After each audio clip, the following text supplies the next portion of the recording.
Hey, JulesBlessedVegan, and as always, welcome to my channel. And for those of you who are new, I know you can benefit.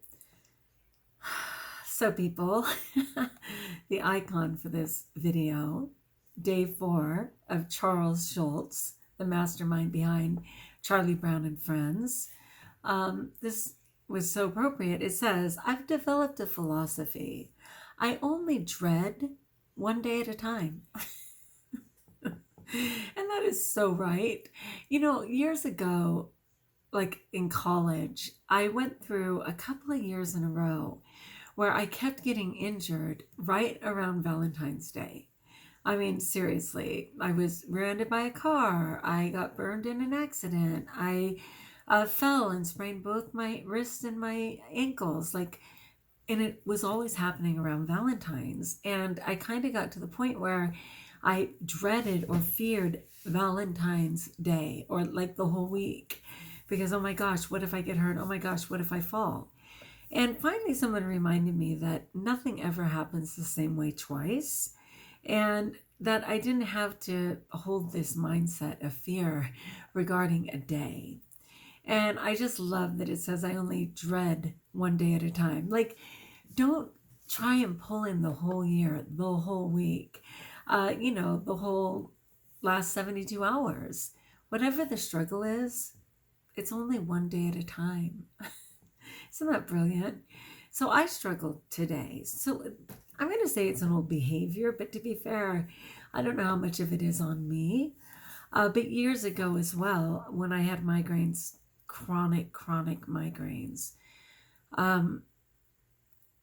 I used to not eat, like I would never digest my food. And I don't think that's something you can consciously be in control of, but I literally would not digest my food. And I wouldn't know it until I ended up vomiting from the migraine pain, and everything I had in the exact order that I consumed it came up.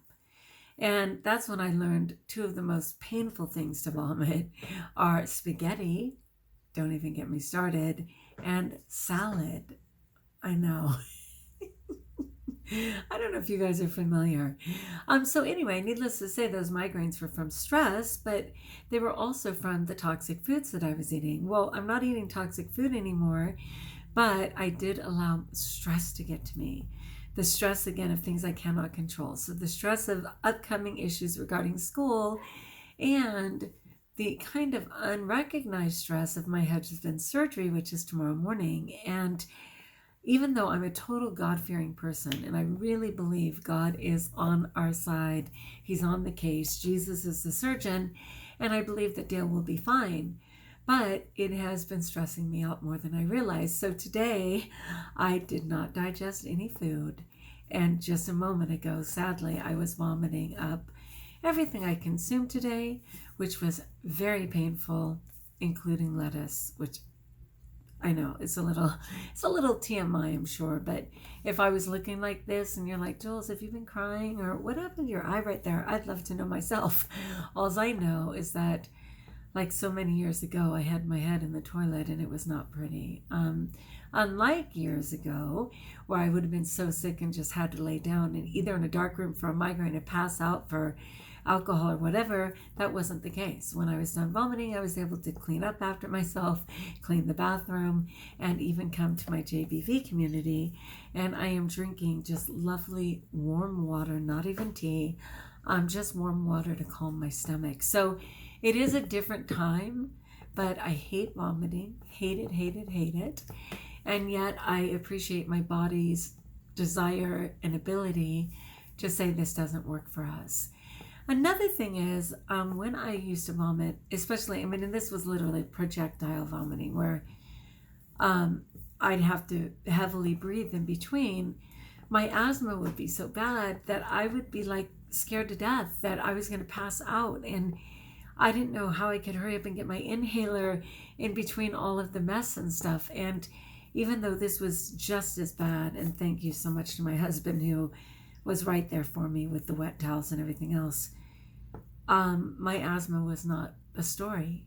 And that's another thing, which I thank God to no end for. It's just small things like that, because it's reminding me of what my truth was before and what it no longer is. So I've developed a new philosophy. I only dread one day at a time. I am not going to bring today into tomorrow, is the point. And that is brilliant.